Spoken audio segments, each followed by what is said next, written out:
The imperialist is here, not me. James Holmes from the UK checking in chat. Hi, James. He says, hello there, the imperialist Holmes checking in. What's the charges? Having a meal? A succulent Chinese meal? Hey, everybody. Welcome to the Blathering Live on a Saturday night. The detective, Michael McCarsel's not going to be here tonight. He left a comment saying, heading to a concert with the fiancé. A succulent Chinese meal. Sorry, that was in my mind all day. And one of her best friends. Have fun, Michael. Brennan Mars here. We are going to be taking some calls. It's an hour of power. An hour of power, meaning I don't drink every 5 minutes. Maybe one day. Maybe I'll tell you what. If we set some goal, I'll do a legit power hour. I'll have to give Steve control of the stream to dump out when needed. Mumbo Jimbo's here. JMB, Kingsport Kyle. I want your calls. I want your calls. You know how to do that. Become a YouTube channel member, Patreon supporter, patreon.com/catnapsuck, where you can get the latest episode of Pop Rockin' Radio. Episode 46 of Pop Rockin' Radio on the radio is out. And yes, we have the song from Superman. It's there. Which one? I'll let you figure it out. So before we get to the calls, we'll catch up. We'll do a little things up. I'm going to a birthday party tonight. It's later tonight, so it's not going to crimp the style of the show. But I'm going to a birthday party, and I just love the person whose birthday it is, the great Thad Williams. A lot of you might remember Thad from the Between the Sheets, Josh McCouga Show days, Collider days, all that stuff. It's a big birthday for Thad, and we're all going to meet up at a bar. And it's a tiki bar. And Thad is known for 2 things. Love of tiki bars. Well, one other thing, 3 things. Love of tiki bars and Hawaiian shirts to go with those tiki bars. So the requirement tonight was dress up in a Hawaiian shirt. I don't own a Hawaiian shirt. So I think I've come up with a compromise. In fact, you know what? Hold on. Let's do this. All right. I'm going to have you all judge if this counts as a Hawaiian shirt, okay? I want to know if this is a Hawaiian shirt. Tully Quinn, is this a Hawaiian shirt?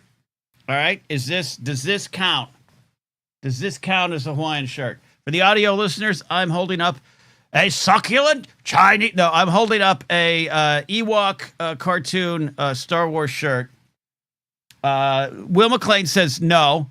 JMB says no. I own no Hawaiian shirts. It's going to have to be this. David Guy says I'm going dressed as a Hawaiian pizza. It's all I have. It has to count, right? I don't have a Hawaiian shirt. It doesn't fit my style. It never has, even when I was dressed horribly. I don't like the Hawaiian shirts. But for Thad, I want to get it right. And now you guys have taken away my confidence with this shirt. Yeah, Hawaiian shirts have flowers, Jeannie from Teeny, but I got it. This is a substitute. Look at that. Princess Nieces right there. She's got flowers. She's got flowers. You guys got to help me here. Otherwise, I gotta run to the Hawaiian shirt store. Oh, Svetnik says I should wear it with pride, which is, nicer than things I've said to Svetnik about polo shirts. So I respect that. I received that love, Ethan. I received that love. You're returning what I don't give you, and I really respect it. Kingsport Castle, I think they will allow it, but you will get made fun of. I don't know if I'll get made fun of. It's I think people are gonna look at the Ewoks, and before they even question if it's a Hawaiian shirt or not, they'll be like, "Oh, cool Ewok shirt." I don't know. All right, maybe I just don't go. Maybe I wear. It's a beanie, but it's a hot night. David McKay has a good point. Can I accessorize it with a lei, perhaps? I do not have a lei, but maybe I can go to the lei store. Don't do a Google search on that. Mumbo Jumbo says, my wife says I have too many, but I ask, how can 20 Hawaiian shirts possibly be too many? Send one this way. Can you get it over stat, Mumbo Jimbo, inside 4 hours? Just guess on the address in Burbank. Let's see if we can do it. We are going to take some calls soon here. Jared's lined up. Jared the Tide Pilot. We'll get him in here. Producer Steve maybe later in the show. Later tonight on the Blathering Backstage, Steve's going to be hanging out. So do yourself a favor, if you're not already, subscribe to the Blathering Backstage. Hang out there with Steve and the gang and all that good stuff, all the fun that's had over there. Also, want to highlight, as you saw at the top of the show, but if you're local, man, I'd really love for you to come on out to this one here. Burbank Comedy Festival starts the weekend of the 9th and the 10th. I'm one of the first big shows. I'm headlining. It's Sunday, August 10th, 5 p.m., so it's an early show. Come get dinner, get some comedy, get on with your life. Me headlining, got Kirsten Porter and Holly Batty co-hosting the show, Ed Greer, Lisa Gottman, Jason Boggs, Amy Witry, and the wonderful Jeff May. Handpicked that lineup and love every one of them and what they do on stage, and I want you to come on out for that, all right? If you're local, please let me know if you're on the way. We didn't talk about it at any time. We didn't really talk about it last week, but I put it on the thumbnail. This is the calls episode, so I don't know what we have planned tonight. I just wanted to acknowledge, I think in a world gone completely mad, in a world that is darker by the day, a world that is overwhelming when you look outside or look at the news, it has been an absolute delight to see this courtship going on. I don't know, flirtation, love blooming. I don't know what's going on between Liam Neeson and Pamela Anderson. Co-stars of the new Naked Gun, which, by the way, I'm a fan of the old Naked Gun films and the Police Squad TV show. Every person I know who has seen the Naked Gun, the new version of the Naked Gun, is raving about it. Not just like, oh yeah, it was fun. Like, you should go see it. Like, they're like, holy crap, that was one of the funniest movies I've ever experienced. I've not heard one negative. This is people who have already seen it and are reporting back in. And it's got me intrigued because the trailer, I was like, okay. There was one trailer I liked. I saw before Fantastic Four was Liam Neeson doing a PSA. I love fake PSAs. I love PSA parodies and satire. He was doing a PSA about saving the movie comedy. And I thought that was good. I actually showed clips of the movies. And we're in chat. We're divided. Mumbo Jimbo says the trailer is hilarious. Jared the Tide Pilot says that trailer sucked. And you know what? And Kingsport Cal agrees. But I don't know. Everyone I see is not just going, oh, yeah, I had a good time. They're saying it was hilarious. Anyways, the best thing to emerge out of this is apparently this growing love affair between Pamela Anderson, who is on this wonderful, I don't even want to say career renaissance. That's not fair. She's had a wonderful career. She's also gone through a lot of things too publicly, as we all know. But to have this kind of like, I am who I am now. I'm comfortable in my skin in a way I've never been. The showing up as is, no makeup, all the things, just owning that. Like, here's who I am. I've been in the trenches. I get to do this now. I love it. And then Liam Neeson lost his wife 16 years ago in a very tragic accident, very public loss. Very public loss. And to have him kind of, if they are, I don't want to assume, but everyone's saying they've seen it. You've seen him canoodle on the red carpet. I don't know. But I'm buoyed by that in a world of darkness. Okay. Osvetnik says, I look forward to the movie. I hope it's true about Pam and Liam. Pam is so cool and I want her to be happy the most parasocial way. I know what you mean there. I know what you mean. I absolutely know what you mean. I'm rooting for her after all the things that she's been through. From the top of the pops to drag to the bottom. Devin Kai says, I've not seen it yet, but he did do a Superman ? Fan 4 double bill today. Well, there you go. There you go. That's fun. That's fun. Sean McCabe's here. All right. I think we're ready for calls. Let's do this. First, let me get set up for calls. Then go ahead. Why has it just been this long that I haven't done calls? There it is. Okay, we're set up. Let me get the timer going. An hour on the clock, and it is running. Our first in is Jared the Tide Pilot. Jared, how you doing, buddy? Not too bad, Ken. What's your thoughts on this Hawaiian shirt thing? I mean, I like it. I guess I'm the minority in chat. I thought it worked. Good I'll be enough honest, Jared. I was really surprised at the ferocity in which the nodes came flying at me. right? Like Yeah. fuckers aren't holding back tonight. No. I'm gonna Look wear it. at that. It's adorable. I think I'm gonna wear it. I don't know. But you're okay. You're okay. You're hanging in there. Yeah. Yeah. Such is life. Such is life. Okay, we'll take anything we can do to make you feel better. Just having a good show, and then getting on the backstage and annoying the shit out of Steve later. That's always fun. Oh, that seems fun. That seems exciting. Okay, yeah. That sounds fun. I sound like an Ewok there. That guy's voice. So you got a choice tonight. I got a choice. It's either or question, but we've got a sports version or a music version. Which one do you want to do? All right, let's start. Let's do a little music. All right. One band's got to go bye-bye. Oasis or the Beatles? Come on. What are you doing to me? I mean, look, I have to say Oasis has got to go because the Beatles are the genesis of all my love of popular music, he says, like Reverend Lovejoy. I love Oasis, and Oasis is such an influence on the later years of my life, post radio years of my life. Now,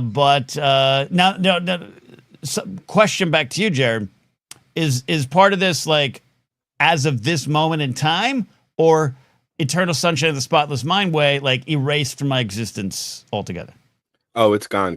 Never happened.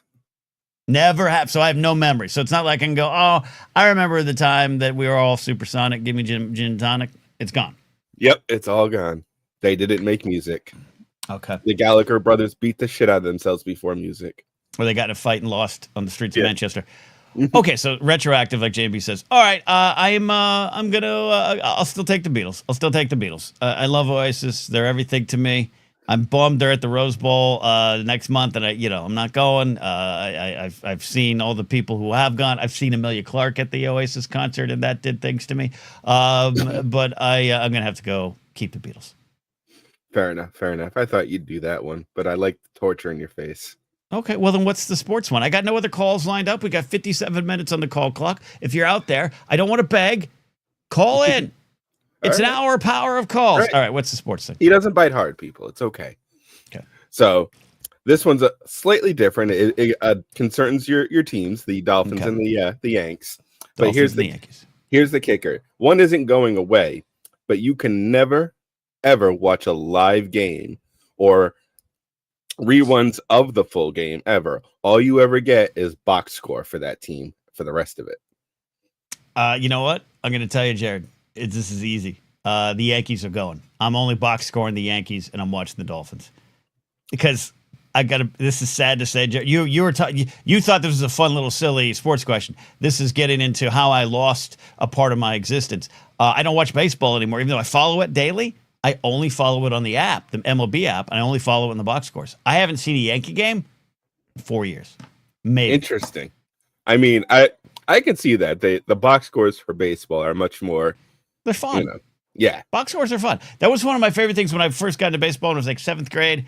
My friend taught me how to read a box score on a family vacation during the summer. Oh my God. I loved going to like a Denny's and then going, Dad, could I have 75 cents? And I'd go out and get a USA Today and I'd read the box scores like an old man, like I'd fold the paper and like, so I do love box scores, but I'd much rather watch the Dolphins every week, even if they're losing, than the Yankees at this point in my life. How you feeling about your flippered friends this season?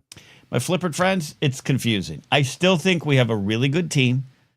I still think we have returning defensive players that are going to make a difference if they're healthy. Our secondary is really banged up. It was already not good, so I'm concerned about that. I'm concerned. But I cannot – it's hard for me to not look at that roster and think there's potential 9, 10, 11 wins there. So I'm cautiously optimistic. Steve would yell at me, but I'm going with it still. What do you think would be the like a one huge thing that would all of a sudden turn the Dolphins around for good? Like, do they just need new ownership? Is it truly a new head coach, a new front office president? Like, what's something big that you think would like turn them into a dynasty again? I think there's two thoughts I go to. Welcome to Blathering Sports Desk. In fact, I should probably just, I have the graphic. We might as well do it. I think two things, Jared. I think for this team, key wins against winning teams late in the season. Give me a 3-1 run in December, and I think this team's going to have the confidence it's lacked the last couple of years. As far as a franchise, move out of Miami. Because, there's a lot of people who have this kind of thought. I've been watching, the Miami Dolphin talk shows and everything. And their ownership, Stephen Ross, he puts money into the team.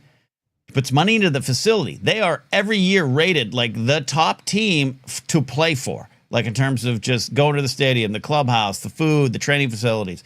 Everyone loves playing for the team, even if there's problems with the coaches and some of the players. They like Stephen Ross. Stephen Ross is in the clubhouse. He's a popular owner.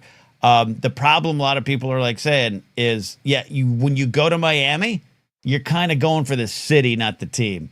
It's not like Green Bay where you're like, the only thing you can concentrate on is playing football because it's too damn cold for anything else. In Miami, the distractions, the lifestyle, the taxes, everything is in your favor, and it distracts from football. I've heard that said many, many times. That's an interesting point. That might be the thing. Until then, we just might be stuck. Now, are you moving him out of Florida completely? Like, where's some options here? Where have you scouted? We got to go the complete opposite way. You know what? So maybe we go up to Montreal. We're the first NFL team in Canada. All right. I don't know if they're going to take that one. Okay. No, we just got to be up there. It's like Buffalo. The Bills have had some bad teams over the years, but look at them now. They're good. They're tough. They have to be. That city's a tough city. You got 6 feet of snow on a Tuesday in December. You got to be. Miami, I think even against the players' good intentions, I think it's a distraction. No, get him in Montana. Montana. David McKay's got a good idea. The London Dolphins. I think the idea of an NFL team being in London is more realistic than it was when it first started being suggested 5-10 years ago. So the London Dolphins. There we go. I'm good with that. I'm good with that. Kate is here. Kate Van D says, much love. Take care, y'all. She's swinging through. We appreciate that. Jared, those are some good questions, buddy. Tough ones there. I try. Got to keep you on your toes. So you ready to cry this Thursday? Am I ready to cry this Thursday? Yeah, I'm always going to cry. What am I having Thursday? What's going on? Yeah, no, we're going to do some Game of Thrones. Yeah, I'm traveling this week. I'm hoping to come back and watch that Wednesday night. So I'll be ready. So I'll have cried Wednesday, and we'll do the Game of Thrones. We'll do the Game of Thrones rewatch. I've still put it off watching when you gave me that reprieve. I'm like, oh, good. I don't have to be that emotional right now. There we go. Well, we'll be emotional together. All right. We'll hold the door. Thank you, buddy. We'll see you Thursday. Course. All right. Stay safe, Ken. All right. There you go. Jared the Tide Pilot calling in. You too could call in, become a channel member or a Patreon supporter. I want to hear from you. It's an hour of power. Calls tonight, 51 minutes. Charlie Ashby checking in says the London Seals because we'll chant, oi, oi, oi, oi. Is that it? Oh, like that? Whatever. I'll dance for you. Charlie, good to see you here. We got a couple questions. Oh, first of all, James Holmes, out there in the UK. The imperialist James Holmes gifted 5 channel memberships. That means if you get that channel membership, you can go to the community tab on your YouTube page, on my YouTube channel, get the call-in links for the Saturday show. Come on here. James has a question, though. Genuine question. Is baseball as bored as cricket? Because cricket is a crime against being somewhat interesting. I have never really seen the most. I think most time I've spent with cricket is in Hitchhiker's Guide to the Galaxy. Just everything about cricket in that game. And I've seen clips. I'm familiar with some of the rules. It seems interesting. I think I'd want to give it a go. I think I'd like to play cricket in the park. But I can't vouch for this. I love baseball. I don't call it boring. I call it relaxing. But I can't deny, as much as I have loved the sport over the years, if it's like late July and your team's out of it and you're watching a game in the 6th and 7th inning and your team's down by 5 runs, you're probably not watching the game. So that I get. That I get. Joey Beans is here. Will Canadian football be made of moose skin? I don't know what a Canadian football is made of up there in the Canadian Football League. Someone get on that right now. 50 minutes left in the show. We have an hour of power on what you call in. We got our next call lined up. James Holmes gifted those channel memberships. Get in here. Get the link. Call in. Jared has a follow-up question before I get Ethan in here. Would you rather watch a 1-0 baseball game or a 20-17? I'd rather watch the 1-0 baseball game. A 1-0 pitching duel, like Game 7 of the 1991 World Series. 1-0, Twins win 10 innings. Jack Morris goes 10 innings. Gene Larkin off Alejandro Pena in the bottom of the 10th inning, scoring Dan Gladden, as Jack Buck said. And the Twins are going to win the World Series. It's one of my favorite games of all time. I'd rather watch a 1-0 game. Now, football, a 2017 game. Let's get Ethan in here. We call him Ethan, but also he's known around these parts as Osvetnik 1138 or 1138, however you want to say George Lucas's film. Ethan, how you doing, buddy? Thanks for calling. Doing great, Ken. I'm on dad duty. I am on dad duty tonight, so I can't hang out for too long. Okay. But I wanted to, real quick, just say you go into that party and you wear that shirt with pride. And if anybody gives you any guff at all, you just point to that flower on Princess Nisa and you say, "See, there's floral." Yeah. No, thank you. I appreciate this. I don't know if you have visual for you, Ken. Let me see. Yeah, let me see here. Oh, yeah. Star Wars. I only wear this on high holidays. So that is an official Hawaiian shirt. That's what that is. Yeah. Okay. But yours will work just great for a fun party. So I had. Oh, go ahead. No. I'm just saying. Unfortunately, the Nisa with the flower is the only thing. It's only on the back, so I'll have to remember that. But I appreciate your confidence. What else were you saying? Oh, I was just gonna ask you a quick question, please, and then I'll take the answer off the phone, and we'll just listen. So yesterday I was listening to a new album on my way home on a long drive. Nice. The band Styx has a new album. And I grew up a big fan of Styx, with my dad being a big fan. Okay. And they have a new album. It's very good. It sounds just like the stuff that they've been putting out for forever. Decades. Yeah. Okay. 50 years of The Grand Illusion, I think the same year as 50 years of Star Wars, which is crazy. Wow. Crazy. Anyway, so I'm listening to that, and their albums a lot of the time have transition song to song like pretty seamlessly, but digitally and with streaming there is always like a hard cut at the end of a track, and it throws the whole thing off. You know what I'm talking about? 100% know what you're talking about.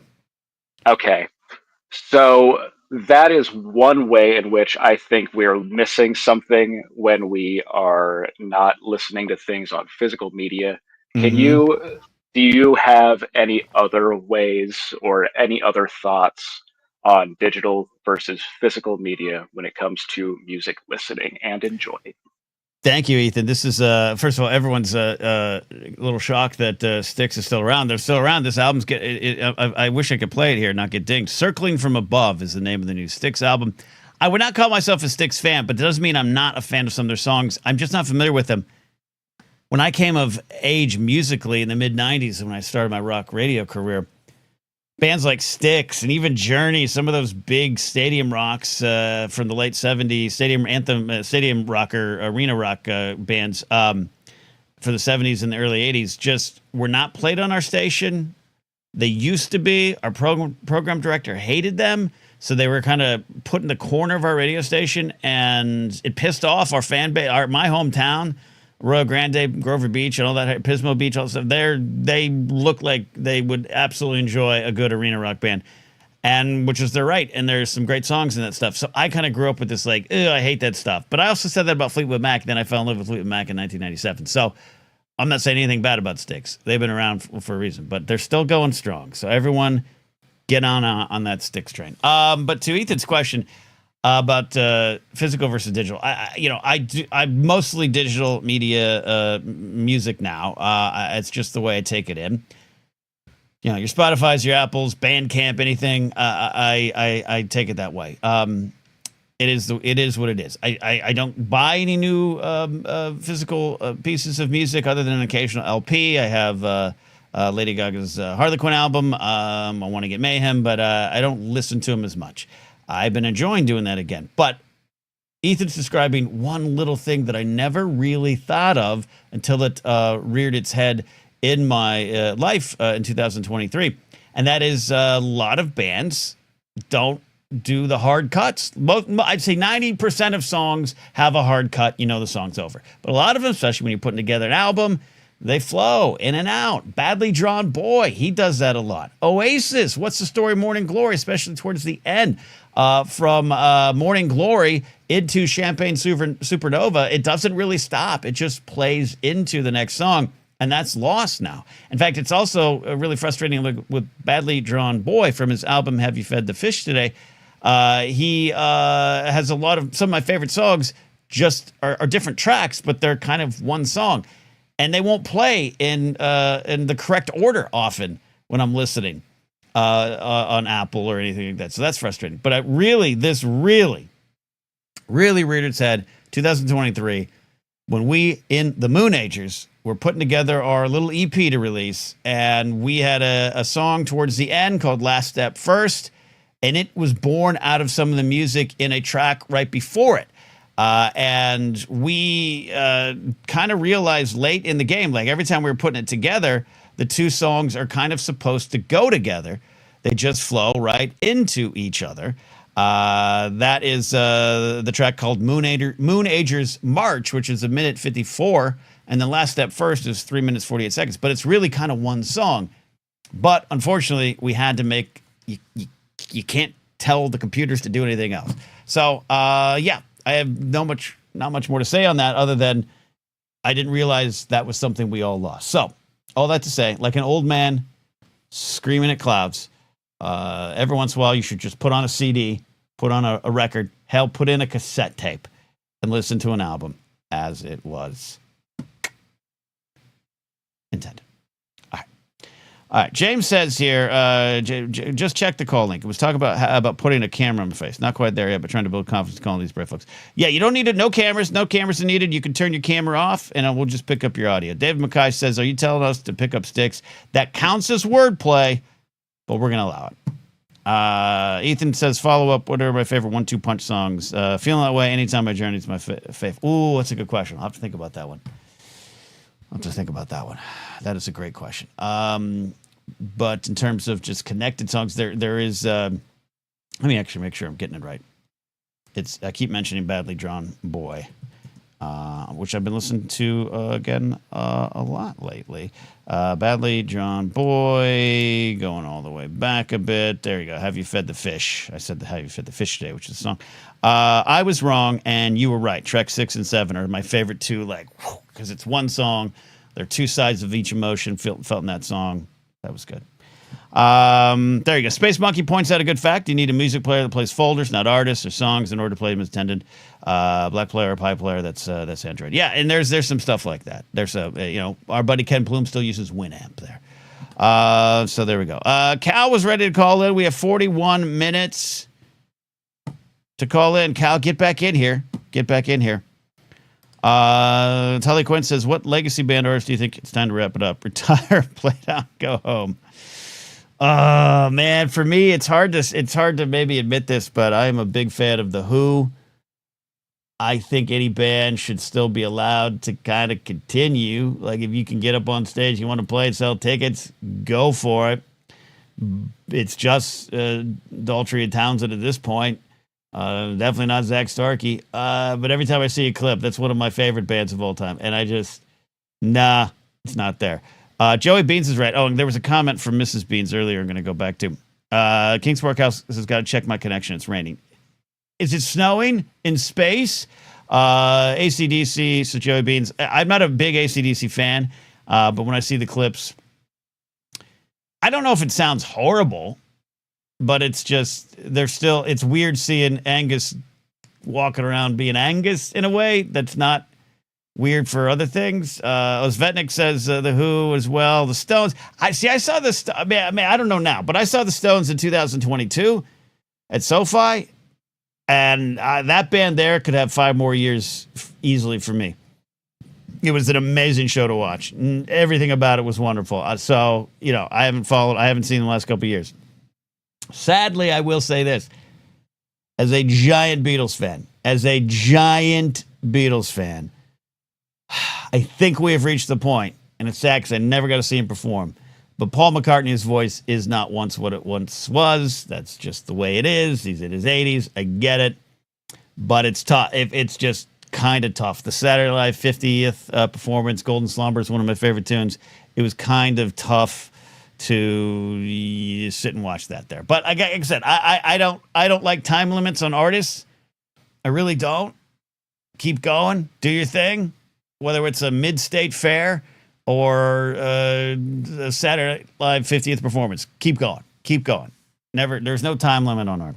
Tully says Axl Rose. Yeah, I know. That comes up too a lot.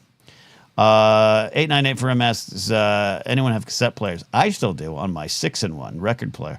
Mrs. Beans checked in.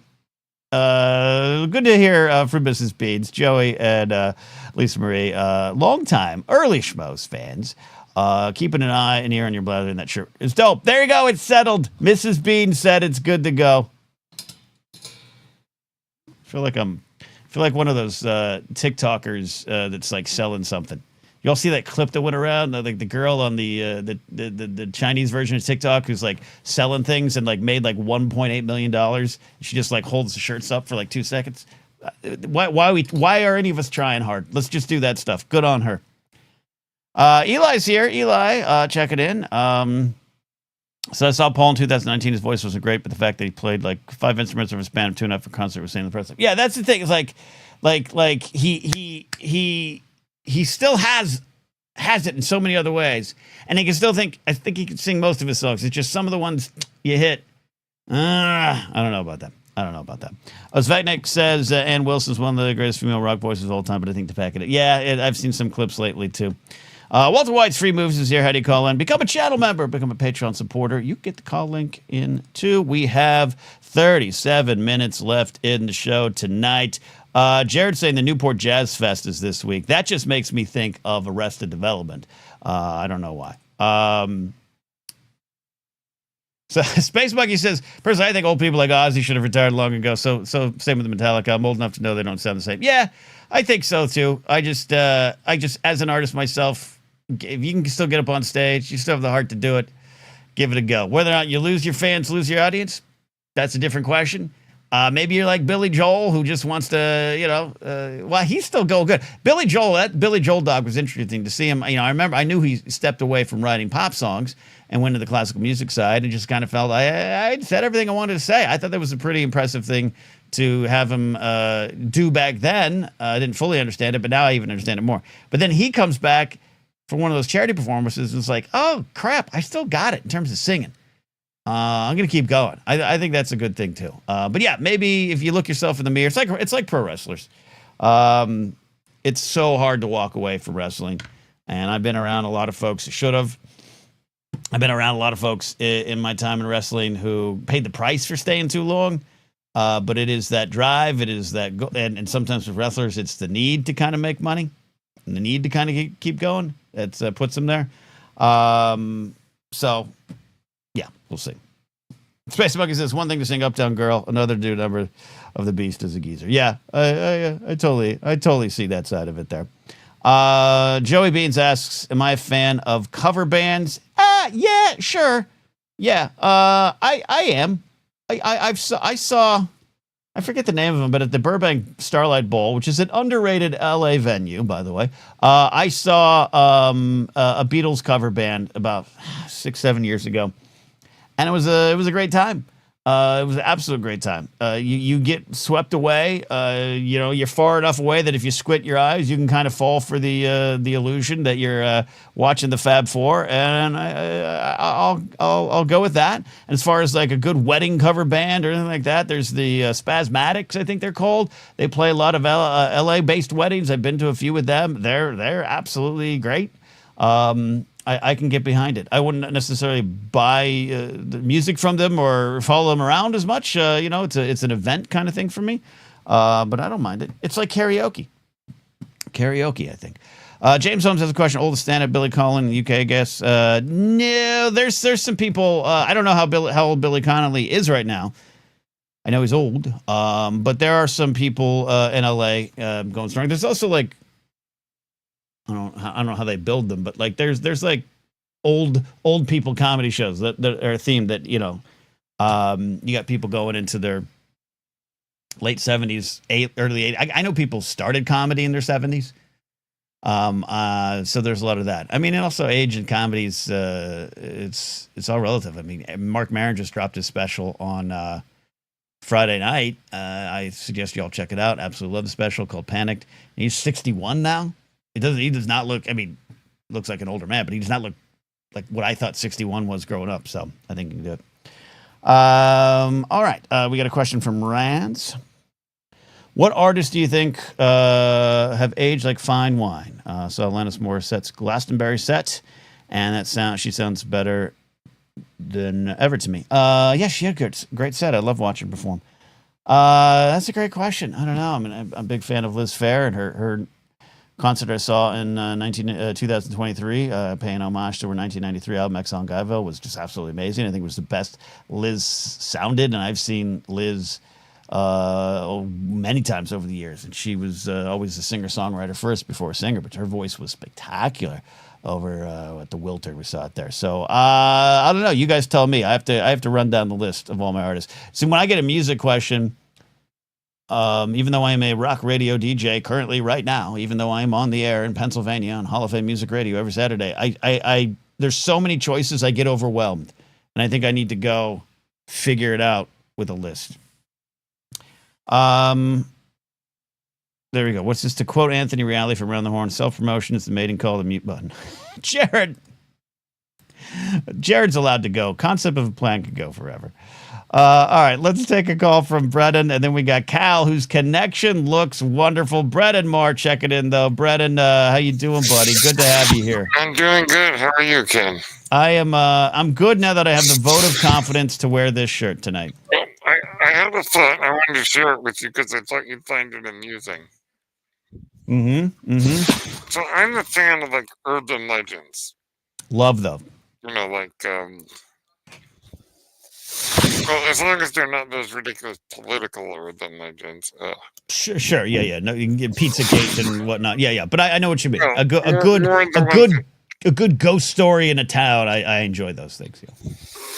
Well, it's funny. So in my church, we also have our own urban legends. Okay. We used to call them Mormon legends. Ah. I mean, we still do some, I guess, just for fun. Sure. So there's a Star Wars one that I thought you'd find interesting. Okay, hit me. So when The Empire Strikes Back came out in 1980, the president of our church was a guy named Spencer Kimball. Spencer Kimball. And President Kimball, he was a short man, kind of hunched over. And kind of big ears, wrinkled, Okay. Man. Okay. And he had surgery on his vocal cords, so he could only speak in this kind of weird, raspy little voice. I mean, you probably know where I'm going with this. I think I know where you're going, but take us there. Yeah, as Zednik points out, we'll get there in a second. So. Okay. So at the time, a lot of people drew interesting comparisons between Yoda and President Kimball. And Kimball. When did he take on this appearance? When did this first start to emerge? Well, probably right around the time the movie came out, people were drawing comparisons. But when did? But I'm saying, when did he, outside of the comparisons, when did he start to get hunched over? Was he? Well, he was an older man. He was in like his 80s. So it would have been. He would have had to been like that in 77, 78. Yeah. Okay, so he was. Okay. So that gave rise to a urban legend. Mm-hmm. That Yoda was based on him, and that somebody working on Yoda had been a member of their church and had based Yoda on Pleasanton. So Stuart Freeborn, as we know, is the guy who designs it, based him a little off his face. But do we have is there any evidence, like a good urban legend, is there any evidence to connect the dots here? Is there someone on the ILM team that may have been at the Church of Latter-day Saints? Do we know? No evidence that I have. No evidence. Oh, Svetnik's heard of this. I'd never heard of this till this moment. But I love that this is out there. You still, to this day, hear people sharing that urban legend. I love it. Especially from young and impressionable missionaries.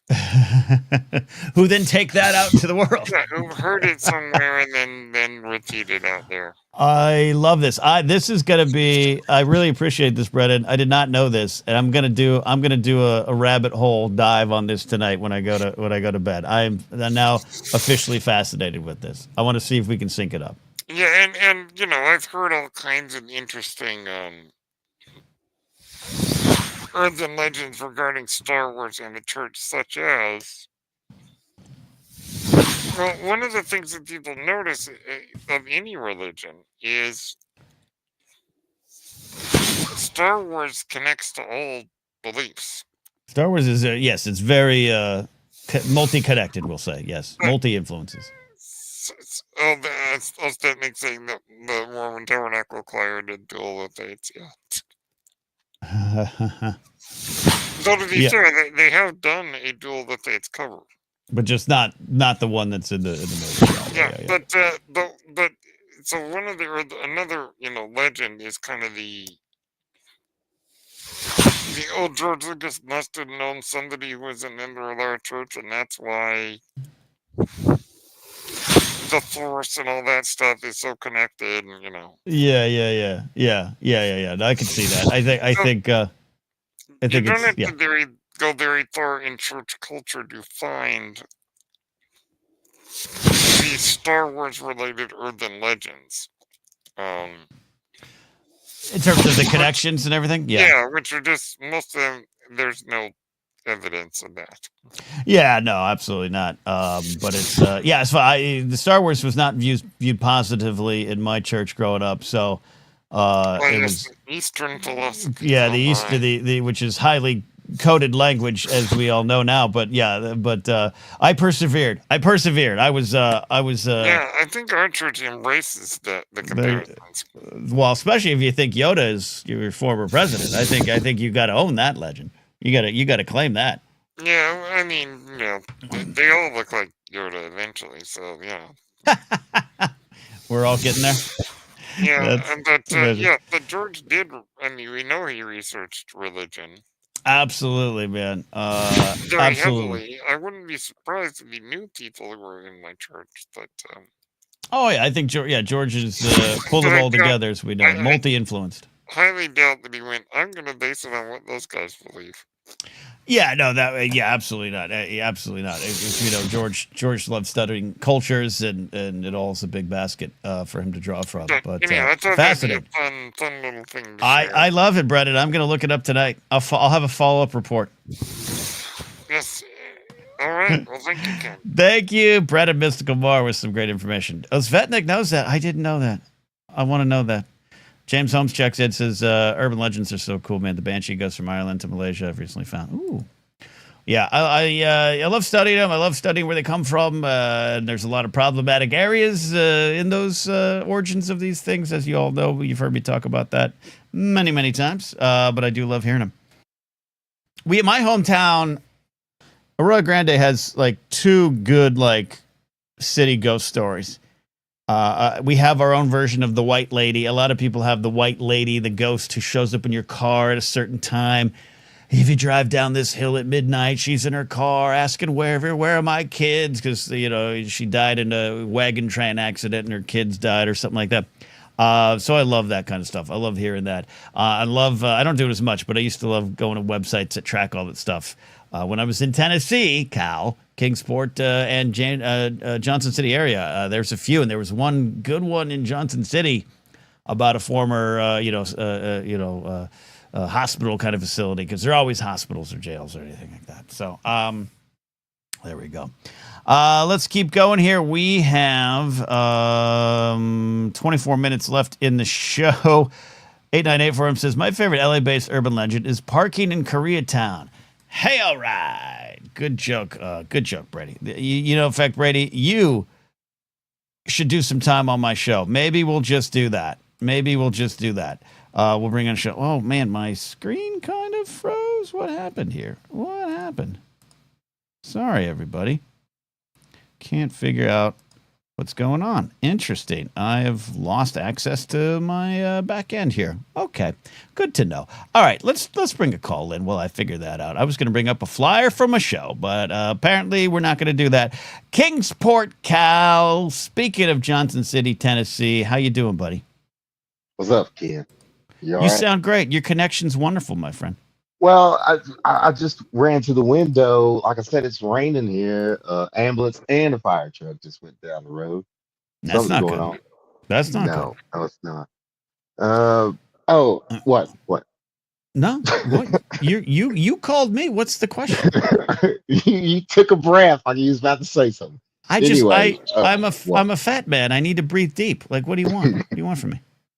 Well, there is. I'm surprised I haven't heard of the hospital you talk about, Johnson City, but they have in Harkens County, Tennessee. There's Sensabaugh Tunnel. Sensabaugh Tunnel. It's a long tunnel that was used for wagons and stuff way back in the day. Anyway, it's still open, and they say if you ride into it, which I've done, you ride into the middle of it at night and turn your lights on. Supposedly, you could hear a baby crying. Have you tried it? Yes, I've tried it. Me and my friends tried it when we were in high school, of course. Could you wait, when do you, is it you can go into the tunnel at any time, Cal, or does it have to be at a specific time? It has to be at night. It can't be like evening. It has to be at night. Like, let's say like after 9, something like that. After 9. It's a ghost that likes to stay up late. Could you one time, I'm asking, no rush, go in and record some video, horizontal video. You don't have to be on it. Just go put the camera in your car, drive into the tunnel, and let's see if we can get some evidence and play it on the show here. I might, but the thing with the tunnel is it's not a lit tunnel. The only lit light is your headlight. Oh, so it's like not in use. It's not okay. No, you can use it. I don't know. It's been a while. I think you can still use it. It's graffitied up. I know that it's graffitied to hell. But you can go in it. I'm pretty sure you can still go in it. You can go through it. But I could possibly do that. But anyway. All right. Oh, by the way, hold on. I think so I'm looking up so in Johnson City, Tennessee, I believe it's this place. It's called Swingle Hospital. Hospital situated near Science Hill High School and Heritage Manor is said to be the site of paranormal activity, including reports of shadowy figures and screams, according to local news sites. And when I was out there with my former girlfriend, we drove by it several times. And it's freaky. And it was so freaky that I had like a weird dream about it when I was there in town, which some might say is proof that it's haunted. I don't know. But that's where it is. I think that's the one. That sounds familiar. So go check it out. Swing down that freeway there. What is that freeway? The 25. Head on into Johnson City and check out the hospital.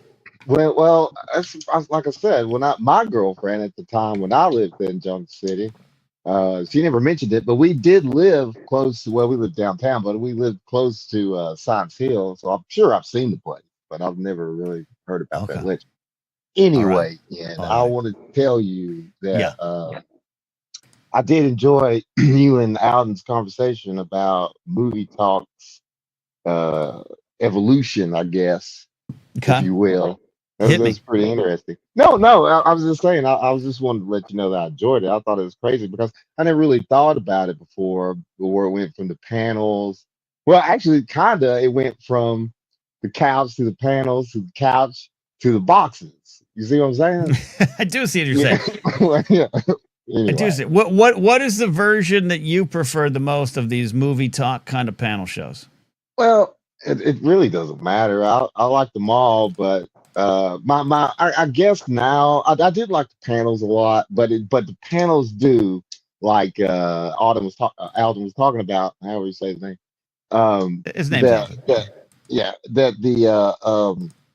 the panels made everybody seem like they had to be an expert to be on that panel. You see what I'm saying?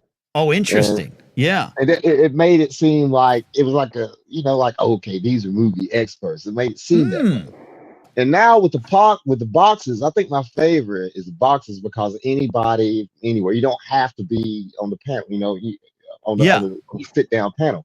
You can bring anyone in, and it takes away that professional stuff, and it's just like people who like movies. You know what I mean? It's more down to I, earth type of movie. I do know what you mean. I think this is a fascinating take, Kyle. It's not about agree or disagree. What you're hearing, what I'm hearing from you is it's not just you. There's the desks, the old setup of the movie talks and the Jedi councils and everything is clearly taken from news. It's clearly taken from NFL or Major League Baseball coverage, and so it does give the appearance, which was the idea of experts in the field talking about movie news, talking about movies, and that's some people got. I think there was a pushback against that. That was viewed as inauthentic, or when people started to disagree with their takes, whatever the reasons, there was some pushback. And I think you're right there. I think there's a psychological connection to someone just hanging out on a couch. I don't love all of the shoot the shit kind of shows, even though this is kind of a hangout show. We call in, it's AM radio for the modern age. But I do think there's a factor there. Cal, I think you stumbled onto something really smart. Well, I wouldn't have came across it if it wasn't for y'all talking about it. But anyway, that's another thing. This is the question here. Yes. Um, This is the question. Okay. yes, this is the question. I don't know if you can hear that. Anyway, something else is going down. Anyway, now of course it's Saturday on my I'm off Saturday, so I went to Walmart, of course. Okay. Now, what I did not know was this before school starts. Oh yeah, school supplies. Yeah. Yes. Uh-oh. I think we lost Cal to the weather. Cal, a ghost got him. I knew it. There was a ghost behind it. Screaming Cal, we didn't hear for the last 4 minutes. You've been frozen. Oh, are you serious? I'm serious. Well, it's not 4 minutes, about 30 seconds. Oh. You right when you walked into Walmart, we heard that scream in the background. You were like, "There's something's going on." Then you disappeared. So we're all convinced that you got raptured. No. I'm okay. If you can hear me now. We're here. All right. So you go to the Walmart. All right. Let's run through this. You go to the Walmart. It's crowded because people are getting ready for school supply shopping. And then what happens? Well, every single aisle that I went down in Walmart, that was a screaming baby or a kid throwing a fit. You see what I'm saying? And it was all over the place, everywhere. Can you not hear these sirens? I hear these sirens. It's okay. It's okay. I'm telling you, man. It's chaos. Are there tornadoes? Is there a tornado warning that you're ignoring? No, I'm telling you what's happened. It's probably where it rained so hard and thunderstorm, a bunch of trees have been knocked down and they're in the road and people's power's out who live in the sticks, and that's where they're going. Okay. Anyway. Oh, another mention of sticks. We got 2 mentions of sticks tonight. Okay. But the question is, what's the question? Hit me. Is mall security back to school during back to school, is it as crazy as other busy times? Not for us. I mean, yes. There's in August for us back in the mall days. Yeah. The clothing, the back to school clothing and shopping, and so it was definitely heightened, but I wouldn't say for us as a problem as much it was for the people inside the actual stores. I think they carried the brunt of that. For us, it was just more people. Now, I loved back in the day when September would roll around and all the kids were back in school, because then we had our Monday through Fridays back, and it was relaxing. And it was like during the summer months, I hated all the kids running around at like 11 in the morning. That drove me crazy. But yeah, so it was yes, you're correct. It was heightened. All right. Well, I was just wondering about that because I know that we would go to the mall just for clothes. Yeah. For clothing. Get yourself some Jenko jeans. Yes. Oh, you damn right. I did, sir. I had one good pair of Jenko jeans that my half sister bought me. Perfect. Yes. And here's the thing though, Ken. Mm-hmm. The woman working that who sold me those Jenko jeans, she was working on commission. Okay. Yep. And the size they only had the ones I wanted, they only had them in one size. And she convinced me because she was a very attractive lady. I was like, what, 13, 14? She convinced me they fit. She convinced me that they fit. Okay. So then I wore them to school. Yeah. Yeah. And I had high water Jinkos on, if that's even possible, kid. They were high water Jinkos. That first of all, that's awesome. You started some style.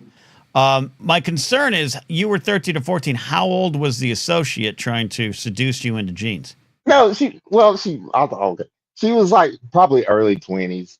But that's not better. We're not in better territory. She was seducing me to buy jeans, not try to get me to have sex with her. As a oh, wait, yeah, I didn't say that. That's what you implied.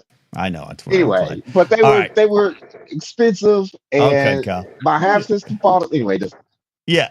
You're cutting in and out. So go deal with the trees. But this is a good story. I told you. All right. Cakes work out. I appreciate you braving a tornado and to call in. Much like you braved Walmart. Cakes work out there. Let's go ahead and bring in producer Steve to the show. You're here. And you're here. Dave McKay has a fair question. Americans don't wear school uniforms, right? We can just get her new clothes, whatever. Absolutely. Absolutely. And Steve's right. Depends on the school. Most public schools don't have uniforms, but some might. Private schools, charter schools might, Steve.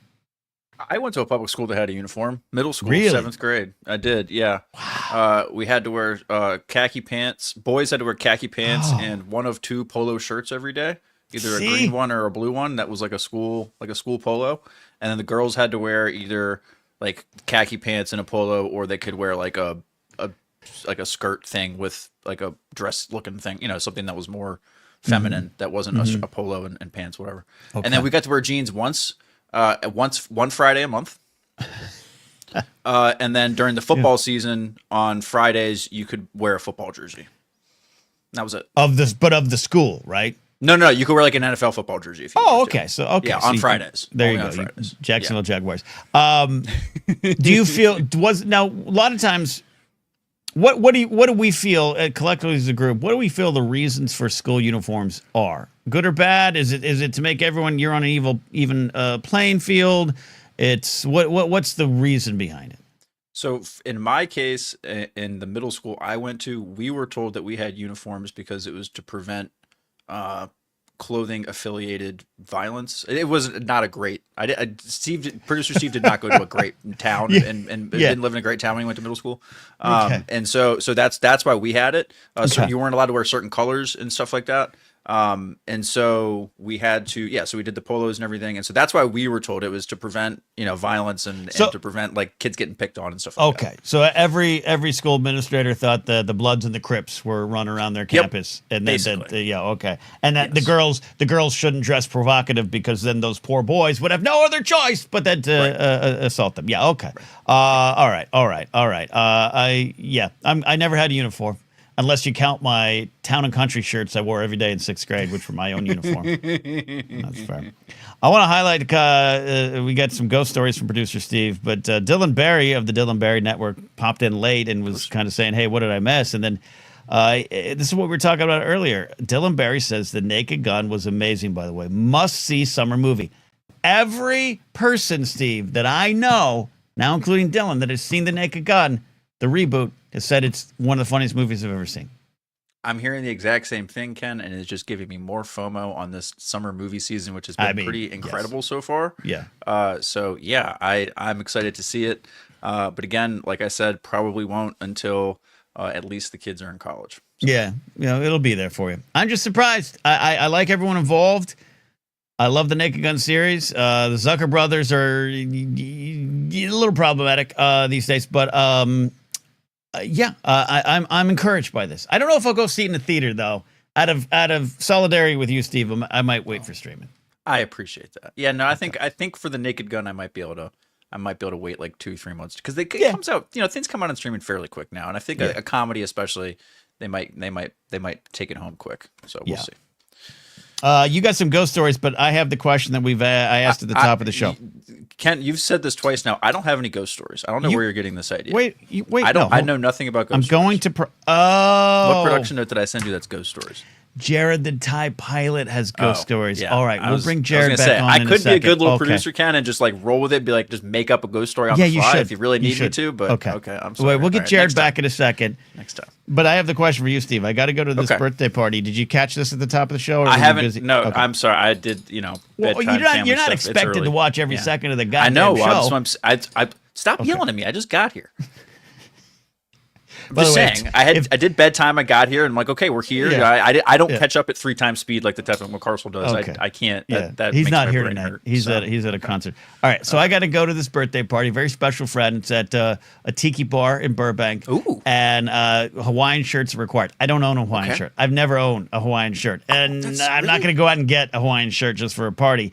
But I'm going to wear this Ewok shirt, and everyone. Yes, perfect. Yeah. Exactly. But I got a round of hard nose in chat. From who? They're wrong. I don't want to call them out, but 8984M Brady seemed rather harsh about this. Okay, well we're gonna listen to the kid on fashion advice. Come on.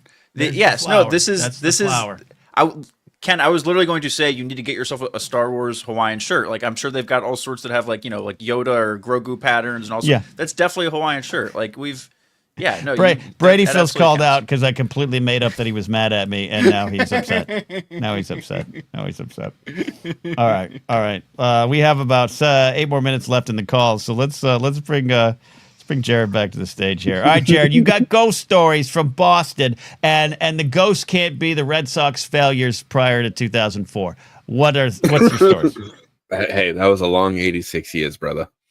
Oh God, it was too short. If you ask me, it was too short. Yeah. Listen here, Stripies. All right, what's the ghost story? I want to hear the ghost story. So we've got New England's. We're full of them. We even got.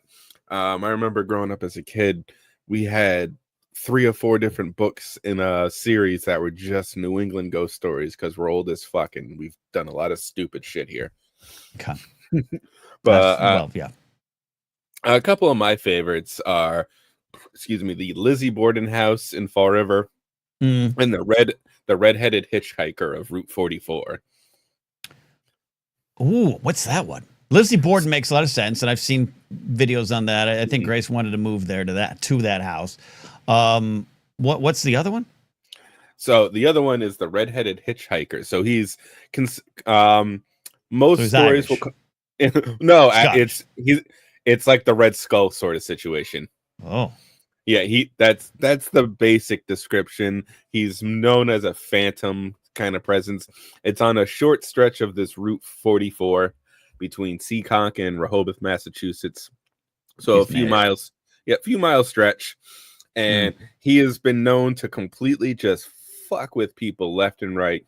One account says he got into the radio of this person's car and started saying awful things and just wouldn't let them. Another account had a person driving and all of a sudden he was standing in the middle of the road and she thought she hit him, and then all of a sudden he's sitting in the passenger seat staring at her and then disappears laughing. Okay. But did you hear what just happened, Jared? Did you hear what just happened? Negative. Your sound Steve, did you hear that? I did. Yeah. Yeah. Caught red-handed, Jared. Yeah. No, Jared, I think this ghost just got into your feed because your sound just did a weird thing. I think the ghost is here. That's okay. Good. He can keep the demons in my head company. I was gonna say the ghost is probably the last thing Jared needs to worry about. Have you rolling around New England? Which, again, do I believe in ghosts? I don't know. I probably believe them more than aliens, as we have that clip. By the way, Steve and I put that clip out of UFOs or ghosts. They're fun little clips to promote the show. There's some strangers that are absolutely just calling me an idiot because I don't believe in aliens. Those comments are so funny. They're so funny. I deleted the comment I was gonna write. We'll put it that way. Love you, Ken, but ghosts over aliens. Oh, come on! I will never agree that aliens will or have visited us. That is preposterous. Okay, we're on the same. But hold on. We're on the same page there. That's my point. That's my big point. No. If a civilization is able to travel those distances with that energy and with everything else that goes into it, they could. We are less than ants to a civilization like that. Right. There's no reason for them to give any notice to us. Yeah, but there's plenty of other civilizations out there. I see, and this because there was Steve's that one guy was like it's the height of arrogance to think we're alone. It's the exact opposite. This always drives me crazy. Are you arrogant enough to think we're the only ones in here? No, that's the point. This is all we got, and we have to do better with it. That's not arrogance. That's understanding your place. That's, to me, the point. Whether or not there's another galaxy out there with Circle Ks and movie theaters and all the and podcasts, I don't know. But that's always my point: is no one's been here. There ain't no ocean aliens. They didn't build the pyramids. And we might be it because that's the point. We have to treat it better. Jared, that's all I'm saying. You're onto something, but I think both sides who go to the extremes are both arrogant about it. It's arrogant to think we're alone, but it's also very arrogant to think that they've come to say hello. But okay. Steve, back me up. But I'm not. No, you don't. I'm not putting words in your mouth for me. When you say there's other civilizations, I'm not putting you on the hot spot. We're not fighting here. What do you think? What does that mean to you? That there's planets? And I'm not saying they have Circle Ks or it's Earth 828. I'm just saying Circle 11s. Circle 11s. And special sevens. It's not a fight. I completely believe that there are other planets with anything from simple creatures to walking, talking, one-eyed, one-hand, purple mountain people eaters. Dealy doppers and everything. Okay. Look, we'll never know. Here's the thing. We won't. Now, my thought is, okay, let's just play this out. You get to heaven, and I'm not even sure if I believe in heaven anymore, but let's say you get to heaven. Let's go with it. You get to heaven. Are all of us there from all these galaxies? Is that when we'll know? Is that when you'd be like, my uncle is here. The fuck is that? And you're like, there is aliens. Does that happen? This sounds like just a version of the Men in Black office. I'd take that. I'd absolutely take that. All right. What I wanted to know from you, Jared, is in your time up there in New England, do you have anything closely resembling like an actual ghostly experience? I love hearing this. Negative, because I am a pretty staunch non-believer in all of that and religions in general, but I also have the scientific brain, and Bill Nye actually answered this question best that I like to steal from him. Jared, do you believe in ghosts? No, but I'd love to meet one. Okay, yeah, I've heard that before. And that's me too in all of this. Same with the aliens, by the way. Same, if I'm out camping, if we're out with Laserbolt having forest meets and some ship lands and probes Cal, I'm going to take photos. I'm there. I want to hang out with them. This is great. Oh my God, you just turned life into a South Park episode, and that's why we love you. Yeah, absolutely. All right. I appreciate you, Jared. Call him back. All right. Get out of here. All right. I will. We'll see you later, Steve. Don't say goodbye to Steve. Don't say goodbye to Steve. I removed Steve. I removed Steve from the show. Okay, we're almost out of here. You're going to be on Blathering backstage today. And someone's going to comment on this. I've never made Steve, I lost a lot of my fan base when I turned to a Democratic socialist. All right, I lost a lot of my fan base because they all thought the pit boss was the Republican they used to love, and then I lost a lot of fans. I have never had vitriol thrown at me by just saying a truth about In-N-Out, that it's overrated, or that I don't think there's aliens. It's been a weird week, Steve. Yeah, well, putting yourself out there like that is vulnerable, Ken, but we appreciate you need to speak your truth, though. That's important, especially this day and age. Speak your truth, and I think people will appreciate the courage. They do. I'm just glad that all of the vitriol went towards your In-N-Out take, and my Chick-fil-A sucks take flew totally under the radar, and that was perfect. Well, you know what I was worried. Here's what I was worried about, honestly. And if y'all if you're not on TikTok, following me or producer Steve, or we put these up as shorts here on YouTube or on Instagram. Help us engage with them. They're not taken from the show. Some of them are, but they're fresh for the platforms.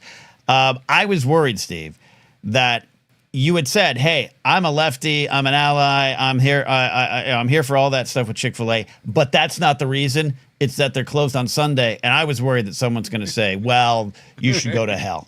Right, you shouldn't be there at all. But you're right. The In-N-Out take was worse than all of it. No, I mean, yeah. Well, people clearly. I think we've had the discourse on Chick-fil-A enough at this point, and I think In-N-Out is just universally more. That's definitely a more controversial take in 2025. Ken, I think is going after In-N-Out. So that's true. All right, we're almost out of here. Brady says, "Is there still time to call it?" The time ran out, but Brady, if you're one of our favorites, I'll let you call in if you promise that you bring 5 people to my comedy show on Sunday. You don't have to go, but you can bring 5 people. But Brady, if you call in and get in quick with a call, no dissertations, just get in with a call, you're in. All right, you're in. No. So Jared made a couple of points. If ghosts are real, Ken, New England is definitely where they hang out, right? At least in America. If you were to tell me, hey, most likely place to see a ghost in the United States, I would probably go Connecticut or Massachusetts, or just it'd be some Revolutionary War ghost, I mean, some dude with one leg hopping around with a musket over his shoulder. That's the ghost. That's just what I imagine would be there.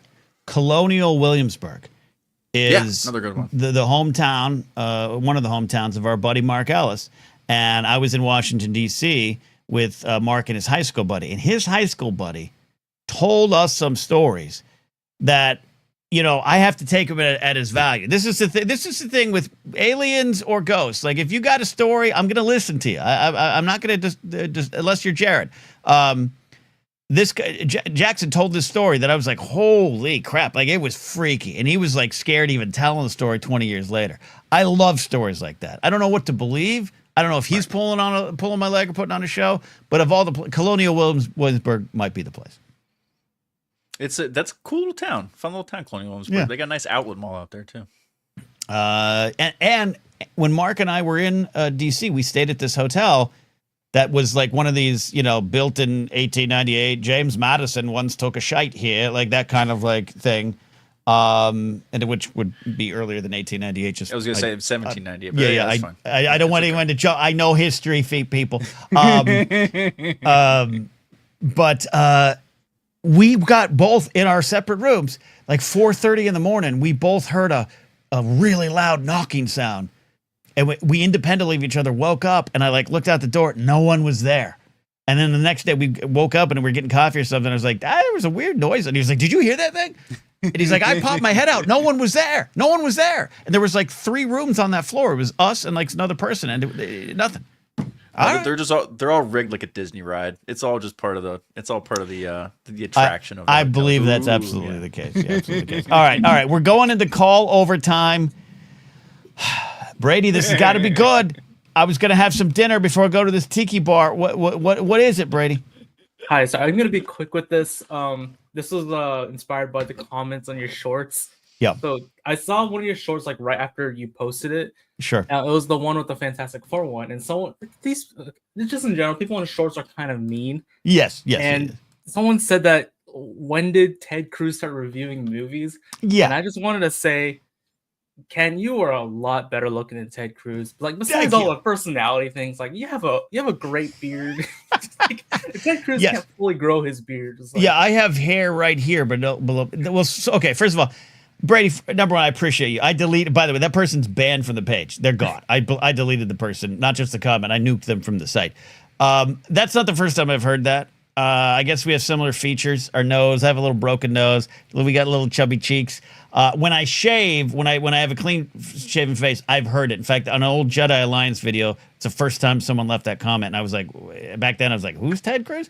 Looked it up. And then now it's just horrible because he's of who he is. But thank you, Brady, for your support. And thank you for hitting on me. Hey, if you need a boost, I'll hit you. All right. Is that it? That was it? I love it. That's it. Oh, yep. Hey, look, by the way, Brady, you don't have to show up to my show on Sunday. You have done that enough. But I got a great show planned. So if you can bring maybe 30 of your college classmates, we'll have a great time. We will have a field trip. It'll be a seminar. Perfect. Take a bus on out. And it's early, so we'll have a lot of time to go to Barney's afterwards. It'll be a great time. All right. Yeah, I was going to go anyway, but... Okay. Bring Johnny Starlight. We got to get him. Yeah. We got to get the whole gang back. Kingsport Cal's going to fly out. It's going to be a good time. All right. Thank you, Brady. All right. Thank you. All right. I think we're getting ready to get on out of here. I think I can close the show down. Really? The StreamYard? Yeah. It's been weird. Oh, yeah, Steve, by the way, I had the TikTok set up. I had it all set up. We're going to go live on TikTok. It absolutely just destroyed my camera. It froze my camera. And not only froze my camera here on StreamYard, it turned it black and white. Wow. So that's fun. Okay. We're gonna figure that out. Workshop that one. Yeah. You're going to figure that one. We'll trouble that. All right. Steve is going to be on Blathering Backstage tonight. James asked about that. James, thanks for always being so generous with your gift memberships to the channel. The Backstage is Blathering Backstage. Just search on YouTube. Get there. Steve hangs out with all of you, plays games, segments. We have clips up there. We're working on getting some actual kind of backstage BTS kind of interview kind of stuff up there with me. So subscribe, help us grow that and grow the brand as well. Yes, I said grow the brand like I'm a corporate stooge. All right. Thank you, Steve, for showing up. Of course. Put the baby to bed. Thanks for everyone who called in. Thanks for the comments. Love seeing y'all. We'll do it again on Monday. Also on Monday night, I will be on Wangers.